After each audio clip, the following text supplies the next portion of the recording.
વિસ્તારો કે જ્યાં કુદરતે અખૂટ રીતે સુંદર એવું પ્રાકૃતિક વાતાવરણ પૂરું પાડેલું છે.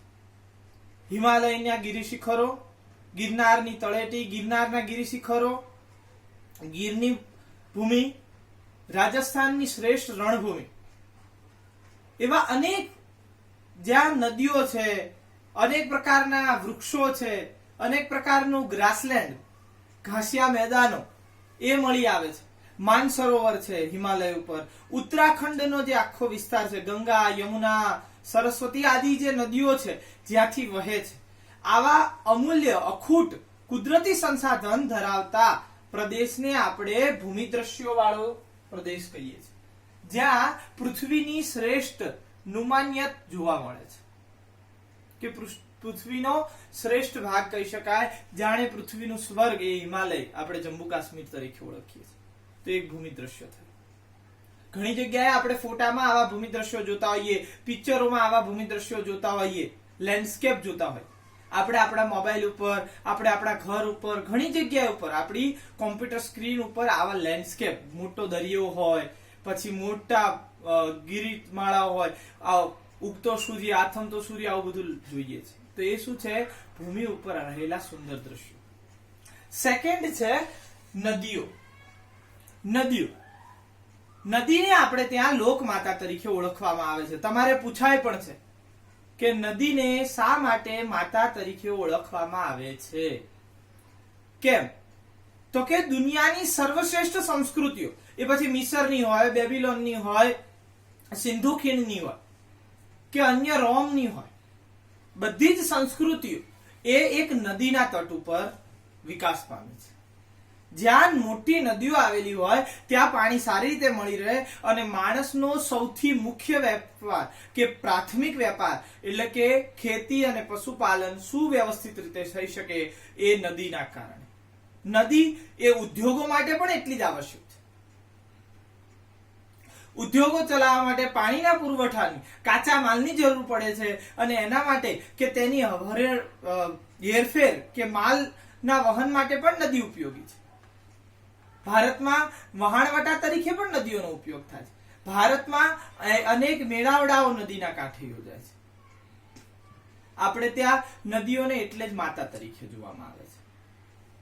નદી એ સંસ્કૃતિનું મુખ્ય અંગ છે, કારણ કે નદીઓ દ્વારા જુદા વિકાસ અને જુદો આપણો જે સાંસ્કૃતિક કે વારસાકીય ધરોહર છે એ નદી લઈને ચાલે છે. નદી આપણને પીવા માટે પાણી, આપણા ખેતીને પાણી, આપણા કાપડ ઉદ્યોગને પાણી, આપણા પશુઓને પાણી, તથા નદી આપણને સારામાં સારું વહાણવટું અને સારામાં સારા વ્યવસ્થાપનની સૂઝબૂઝ પૂરી પાડે છે. આમ નદીઓ. પછી છે વનસ્પતિ જીવન. વનસ્પતિ વગર આપણા કોઈનું જીવન કલ્પી શકાય નહીં. પૃથ્વી ઉપર સૌથી વધારે જો સૌથી પહેલા આવેલા જીવ તરીકે જોવામાં આવે તો એ વનસ્પતિ છે. વનસ્પતિ એ આપણને ખોરાક તરીકે પણ ઉપયોગી છે. વનસ્પતિ આપણી ઔષધિઓ તરીકે ઉપયોગી છે. ગુંદર, લાખ દરેક રીતે આપણને ઉપયોગી છે. આપણા જીવનમાં મોટા ભાગની વસ્તુ આપણને વનસ્પતિ પૂરી પાડે છે. વનસ્પતિ જીવન એ આપણા માટે અને વનસ્પતિ જીવો એ આપણા માટે બહુ અગત્યના છે.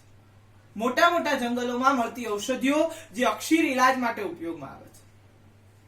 વનસ્પતિ એટલે કે ખાલી આપણા ઘરની આંગણે પણ આપણે લીમડો, પીપળો, બાવળ આ બધાનો ઉપયોગ કરીએ છીએ. તો ભારતીય સંસ્કૃતિમાં તો આપણે ત્યાં વૃક્ષોની પૂજાનું મહત્વ છે.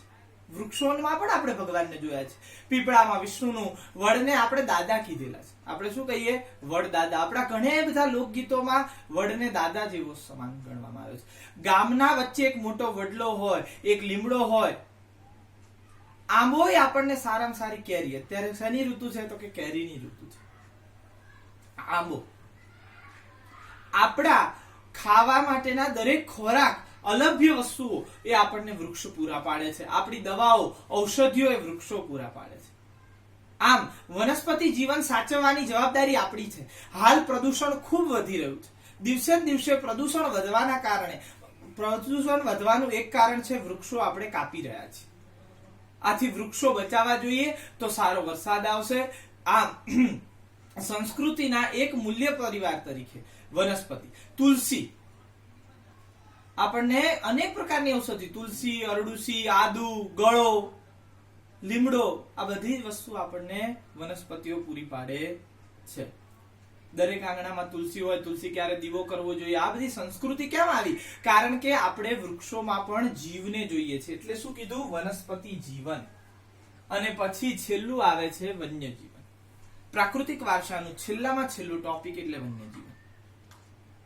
વન્યજીવન, વનો વગરનો મનુષ્યનું જીવન પાંગળું છે. આપણે ત્યાં ગુજરાતમાં સૌથી સારામાં સારું વન છે ગિરનારનું કે ગીરનું વન, અને તેમાં કેસરી સિંહ જોવા મળે છે, જે એશિયન સિંહ ફક્ત ને ફક્ત જોવા મળે છે ગુજરાતમાં. વનો એ વન્યજીવન સાથે જોડાયેલા છે. વનોની અંદર અનેક પ્રકારના પશુઓ રહે છે. અનેક જગ્યાએ ઘુડખર છે, કાળિયાર છે, સાદા હરણ છે, સાબર છે. આ બધા હરણના જુદા જુદા પ્રકાર. રીંછ, વાંદરા, માકડા, અનેક પ્રકારના નાના નાના જીવજંતુ, અનેક પ્રકારની અન્ય વન્ય સૃષ્ટિઓ જેને આપણે નરી આંખે નથી જોઈ, એ વનમાં જાઓ તો તમને અલભ્ય રીતે જોવા મળે. વાઘ, ચિત્તો, દીપડો, સિંહ, આ બધા જ આપણા વન્ય જીવો છે, અને તેનો પણ ઉછેર કરવાની જવાબદારી આપણી ઉપર છે, કારણ કે આપણે એ સમજુ અને એક સામાજિક પ્રાણી તરીકે મનુષ્ય છે. આ વન્યજીવોનો વિકાસ પણ એ આપણા માટે બહુ અગત્યનો છે. વન્યજીવો વગર આ સમગ્ર પ્રાકૃતિક વારસો ક્યારેય જળવાઈ શકે નહીં, કારણ કે વારસામાં આપણા પૂર્વજોએ આ વન્યજીવોને પણ એટલું જ મહત્વ આપ્યું છે. એટલા માટે જ આપણા દેવી દેવતાઓના વાહન તરીકે આવા હિંસક પશુઓને રાખ્યા છે, અને આપણને એમની પૂજા કરતા શીખવાડ્યું છે આપણા વડીલોએ. એક કારણ કે આપણે એનો શિકાર ઓછો કરીએ. શિકાર વધ્યા એવા દરેક પશુઓને દેવી દેવતા સાથે જોડી અને ધીમે ધીમે ધીમે શું કરવામાં આવ્યું? તો કે એની પૂજાઓ શરૂ થઈ. હડપ્પા સંસ્કૃતિથી પશુ પૂજા જોવા મળી રહી છે. ગાય, જેને આપણે શ્રેષ્ઠ પશુ માનેલું છે. આમ વન્યજીવન કે વન્યજીવો નો વિકાસ એ પણ એક આપણો અમૂલ્ય, કારણ કે વારસો શું છે? તો કે પેઢી દર પેઢી અપાતી વસ્તુ છે. જે વસ્તુ આપણને આપણા પૂર્વજોએ આપી છે, આપણને સાચવીને આ કુદરતી વારસો આપ્યો, એ જ આપણે આપણી આગળની પેઢીને આપવાનો છે. આમ આ પ્રાકૃતિક વારસાને સમજ્યા પછી બીજો ટોપિક છે સાંસ્કૃતિક વારસો. સાંસ્કૃતિક વારસામાં માનવી દ્વારા વિકસિત કલા કૌશલ્ય દ્વારા, માનવીએ પોતાના બુદ્ધિ ચાતુર્ય અને આવડત દ્વારા જે વસ્તુનો વિકાસ કર્યો, માનવીએ પોતાના બુદ્ધિ ચાતુર્ય અને આવડત દ્વારા જે કલા કૌશલ્ય, જે નવી નવી રીત ભાત પદ્ધતિ વિકસાવી, તેને આપણે સાંસ્કૃતિક વારસો કહીએ છીએ. સાંસ્કૃતિક વારસો એની અંદર કઈ કઈ વસ્તુનો સમાવેશ આવે? તો આપણી શિલ્પકલા, સ્થાપત્ય કલા, હસ્તકલા, લલિત કલા, સાહિત્યિક વિકાસ, વૈજ્ઞાનિક વિકાસ, આ દરેક વસ્તુ આપણે શેમાં સમાવિષ્ટ કરીશું? તો કે સાંસ્કૃતિક વારસામાં સમાવિષ્ટ કરીશું. સંસ્કૃતિ વગર માનવ સાવ અલગ છે. મેં ગઈ વખતે કીધું હતું કે મનુષ્યમાં અને પશુમાં જો કોઈ મોટો ફેર છે તો એ છે સંસ્કૃતિનો. સંસ્કૃતિ વિહીન માણસ એ પશુ જેવો છે. અને એટલા જ માટે આપણી તો અમૂલ્ય એવી ભારતીય સંસ્કૃતિમાં આ કલા કૌશલ્ય છે. ઈસવીસન પૂર્વે 5000 વર્ષ પૂર્વે આપણે શિલ્પ અને સ્થાપત્ય કલા જોઈ ગયેલા છીએ હડપ્પા અને મોહેંજો-દરોની નગર વ્યવસ્થા ઉપરથી. ત્યાંથી મળી આવેલ દાઢીવાળા પુરુષનું શિલ્પ, કાંસાનું નર્તકીનું શિલ્પ. નર્તકીના શિલ્પમાં એક હાથમાં 12 બંગડી પહેરેલી છે, એક હાથ ખાલી છે. નર્તકી પોતાના કેડ ઉપર હાથ મૂકીને ઉભેલી છે. આવી નર્તકીનું શિલ્પ મળી આવ્યું છે. દાઢીવાળા પુરુષનું એક શિલ્પ મળી આવ્યું છે. એમાં તેને અહીંયા ઉપર એક કેપ જેવું પહેરેલું છે, જેમાં જ કંઈક મણી જેવું જડતર કરેલું છે, અને ત્રિદલ પુષ્પની ભાતવાળી ચાદર એને ડાબા ખભે ઓઢેલી છે. આપણે હાલ પણ ઉપવસ્ત્ર જે ઓઢીએ છીએ, ડાબા સાઈડ ઓઢીએ છીએ. તો એ સમયથી આપણે એ કોઈ કાં તો મોટા રાજાનું શિલ્પ હશે, કાં તો કોઈ ધર્મ પુરુષનું શિલ્પ હશે, ધાર્મિક કોઈ બ્રાહ્મણ કે કોઈ વ્યક્તિ અન્યનું, કારણ કે તે સમયે બ્રાહ્મણ, ક્ષત્રિય, વૈશ્ય અને શૂદ્ર આવા 4 પ્રકારના વર્ણ વ્યવસ્થા નથી. વર્ણ વ્યવસ્થા વૈદિક સમયમાં આવી. એટલે એ સમયે કોઈ ધર્મના અનુયાયી કે કોઈનું શિલ્પ હશે. સાથે સાથે એ સમયે મળી આવતી સ્થાપત્યકીય રચનાઓમાં ત્યારનો નગર વ્યવસ્થા, કિલ્લેબંધી, રોડ, રસ્તા, મકાનોની વ્યવસ્થા, કાટખૂણે પડતા રસ્તાઓ, આ બધી જ વસ્તુ સૂચવે છે કે આપણે ભવ્ય સાંસ્કૃતિક વારસો ધરાવીએ છીએ. હડપ્પાકાલીન સાંસ્કૃતિક વારસામાં સૌથી વધારે આપણે જોવા મળે તો ત્યાં નાના નાના રમકડા પણ બાળકોના મળી આવે છે. જુદા જુદા પ્રકારના રમકડાઓ બાળકોને, સિસોટી મળી આવી છે. આમ અનેક પ્રકારની સાંસ્કૃતિક મૂલ્યો આપણને શિલ્પ અને સ્થાપત્ય કલામાંથી મળી આવે. ત્યાર પછી વાત કરીએ હસ્તકલા અને લલિત કળાની. હસ્તકળા અને લલિત કળા તો મેં હમણાં જ કીધું કે પેલા પુરુષે ત્રિદલ પુષ્પવાળી ભાત કોતરેલું ચાદર પહેરેલી છે, તો ત્યારે શું કહેવાય, ભરત ગૂંથણની કલા થતી હશે. ત્યારની સ્ત્રીઓ મણકા વગેરે ગળામાં પહેરતી હતી. મોતી, માણેક, હીરા એ બધાને પણ પહેરવામાં આવતા હતા. ત્યાં લોથલમાં તો મોતીને કલર ચડાવવાની કે મોતીને ચળકાટ આપવાની ભઠ્ઠીઓ મળી આવી છે. આ લોથલ અમદાવાદથી ખૂબ નજીક આવેલું છે. ત્યાં આપણને એના મળ્યું અને ત્યાં વહાણ લંગારવાનો ધક્કો પણ મળી આવ્યો છે. એટલે કે એક પ્રકારનું સીપીઆર અને એક પ્રકારની વખાર રાખવાનું સાધન, વખાર ગોડાઉન, મોટો મોટો વેપાર ચાલતો હશે, એ આપણે ત્યાંથી જોઈ શકીએ છીએ. આ આપણને સૂચવે છે કે આપણે કેટલા સ્થાપત્ય કળામાં આગળ હતા. સંગીત, નૃત્ય, મેં હમણાં કીધું કે પેલું નૃત્યાંગનાનું શિલ્પ મળી આવ્યું છે, તો એ સૂચવે છે કે આપણી પાસે એ સમયથી આપણે લલિત કળા, નૃત્ય, સંગીત વગેરે જાણતા આવીશું. સાથે સાથે આપણા વેદોમાં સામવેદ નામનો ગ્રંથ આખો ને આખો સંગીતને અર્પણ કરવામાં આવ્યો છે. તો આ સૂચવે છે કે આપણે હસ્ત અને લલિત કળામાં ખૂબ મોટો વિકાસ. ત્યારે નટરાજનું એક શિલ્પ મળી આવ્યું છે આપણને. આપણે સ્વર્ણયુગ ગુપ્તકાલીન અને મુઘલ ગુપ્તકાલીન અને મૌર્યકાલીન શિલ્પોમાં બુદ્ધની પ્રતિમા, ભગવાન બુદ્ધની પ્રતિમા, પ્રમતિ ચક્ર ની સાથેની બુદ્ધની પ્રતિમા, એવી અનેક પ્રકારની પ્રતિમાઓ એ સમયની મળી આવે છે. જ્યારે સમ્રાટ અશોકનો શિલાલેખ ગુજરાતના સાહિત્યિક વારસામાં, ગુજરાતના સાંસ્કૃતિક વારસામાં મહત્વનું પાસું શરૂ થતું હોય તો ભારત અને ગુજરાતનો સાંસ્કૃતિક વારસો એક સાથે ચાલે છે, આવું તમને પૂછાય. કારણ આપો. કેમ? તો કે જેમ ભારતનો વારસો કે સાંસ્કૃતિક વારસો કે ભારતની ઇતિહાસ એ ઈસવીસન પૂર્વે 5000 નો છે, એ જ રીતે ગુજરાતનો છે. કારણ કે ગુજરાતમાં હડપ્પા કાલીન બે સભ્યતાઓ મળી આવી છે. એક છે ધોળાવીરાની અને બીજી છે લોથલની, જે ઈસવીસન પૂર્વે 5000 વર્ષ જૂની છે. ત્યાર પછી મૌર્યકાલીન ઉદાહરણ મળી આવે છે અશોકનો શિલાલેખ.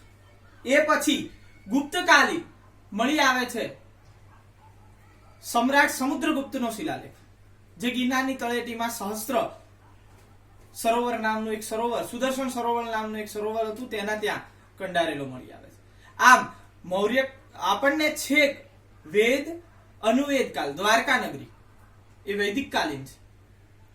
આમ આપણને ઈસવીસન પૂર્વે 5000 વર્ષ પછીથી વૈદિક કાળ, અનુવૈદિક કાળ, મૌર્ય કાળ, ગુપ્ત કાળ, મુઘલ કાળ, અહમદ શાહ બાદશાહે જેને વર્લ્ડ હેરિટેજ સિટીમાં સમાવેશ કર્યો છે એવું આપણું અમદાવાદ શહેર, બરોબર, એ પણ એ સલ્તનત કાળમાં રચાયેલું છે.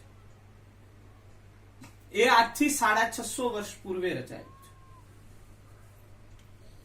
ત્યાર પછી અંગ્રેજકાલીન સમગ્ર ગુજરાતનો ઇતિહાસ, ગુજરાતનો સાંસ્કૃતિક વારસો એની સાથે ચાલે છે. સાંસ્કૃતિક વારસામાં આપણે ત્યાં આવે છે મંદિરો, મસ્જિદો, ગુંબજો, સ્તૂપો, અનેક પ્રકારની અન્ય શિલ્પ સ્થાપત્ય વાળી રચનાઓ જેને આપણે જોઈએ છીએ. શિલ્પ સ્થાપત્ય જે પણ ઇમારતો મોટી મોટી બનાવી છે એ બધું જ આપણે સાંસ્કૃતિક વારસામાં સમાવી શકીએ, કારણ કે માનવી દ્વારા જે વિકસિત કરવામાં આવ્યું તે સાંસ્કૃતિક વારસો. હવે ગુજરાતના સાંસ્કૃતિક વારસામાં મેં કીધું એમ અશોકનો શિલાલેખ જે ગિરનારમાંથી મળી આવે, ત્યાર પછી લોથલ માંથી મળી આવેલ વસ્તુનો પણ મેં ઉલ્લેખ કર્યો. ગુજરાતના સાંસ્કૃતિક વારસામાં સુંદર મજાના અનેક મંદિરો મળી આવે છે. તેમાં પાવાગઢનું કાલિકા દેવીનું મંદિર, 51 શક્તિપીઠો જે હિન્દુ સંસ્કૃતિ સનાતનમાં ગણાય છે કે 51 શક્તિપીઠો જે માતાજીની છે, એમાં મુખ્ય શક્તિપીઠ હૃદય લલિતા અંબિકાનું શક્તિપીઠ ગણવામાં આવે છે, તે છે અંબાજી. અંબાજીનું મંદિર, આરાસુરગઢ, પાવાગઢનું મંદિર, બહુચરાજી, આ 3 શક્તિપીઠો ગુજરાત ખાતે આવેલ છે. ત્યાર પછી 12 જ્યોતિર્લિંગમાંનું બે જ્યોતિર્લિંગ ગુજરાતમાં આવેલા છે. દ્વારકા ખાતે આવેલ છે નાગેશ્વર જ્યોતિર્લિંગ અને પ્રથમ જ્યોતિર્લિંગ સોમનાથ જ્યોતિર્લિંગ. તેની શિલ્પ કલા સંસ્કૃતિ જગત મંદિર તરીકે ઓળખાતું દ્વારકાધીશનું મંદિર, અનેક પ્રકારના કાષ્ટના બનેલા મંદિરો એ અમદાવાદની હવેલીમાંથી મળી આવે છે, અમદાવાદમાંથી મળી આવે છે. આમ આપણને શિલ્પ, સંસ્કૃતિ અને સ્થાપત્ય રચનાઓ ગુજરાતમાંથી અનેક જગ્યાએથી મળી આવે છે. આમ ગુજરાતનો વારસો એ ભવ્ય અને અમૂલ્ય વારસા તરીકે આપણે જોઈ શકીએ. સાથે સાથે ગુજરાતમાં થતા મેળાઓ, દરેક મેળાવડાઓ એ બધા જ એક સાંસ્કૃતિક વારસા સમાન છે. ગોળ ગધેડાનો મેળો, રંગપંચમીનો મેળો, ડાકોરનો મેળો ફાગણી પૂનમે હોળીના દિવસે થાય છે. આપણે ત્યાં બે તહેવારોનું બહુ મહત્વ છે, એક છે દિવાળી અને એક હોળી. આ બંને પર્વ ઉપર ખૂબ મોટા પાયે મેળાઓ ગુજરાતમાં યોજાય છે. પશુ વેચવા માટેનો વૌઠાનો મેળો, તરણેતરનો મેળો, આવા અનેક પ્રકારના મેળાઓ ગુજરાતના સાંસ્કૃતિક વારસાનું ભવ્ય વારસા છે. ત્રિનેત્રેશ્વરનું મંદિર, આવા અનેક પ્રકારના મંદિરો, શિલ્પ, સ્થાપત્ય, સ્તૂપો મળી આવેલા છે આપણે ત્યાંથી. આમ આપણે સાંસ્કૃતિક વારસાના પરિબળ તરીકે આજે ગુજરાતનો સાંસ્કૃતિક વારસો, સાંસ્કૃતિક વારસાની વ્યાખ્યા, પ્રાકૃતિક વારસાની વ્યાખ્યા, વારસાના પ્રકારો, આ દરેક વસ્તુની આજે આપણે વિગતે સમજ મેળવી. આ સાથે હું તમને ચોપડીની પીડીએફ અને અમુક ફોટોગ્રાફ પીપીટી ટાઈપ એ હું તમને મોકલું છું. તે ધ્યાનપૂર્વક વાંચજો અને તે મુજબ એ વાંચી અને તેની ઉપર પોતે સ્વ અધ્યયન કરજો, સ્વ અભ્યાસ કરજો.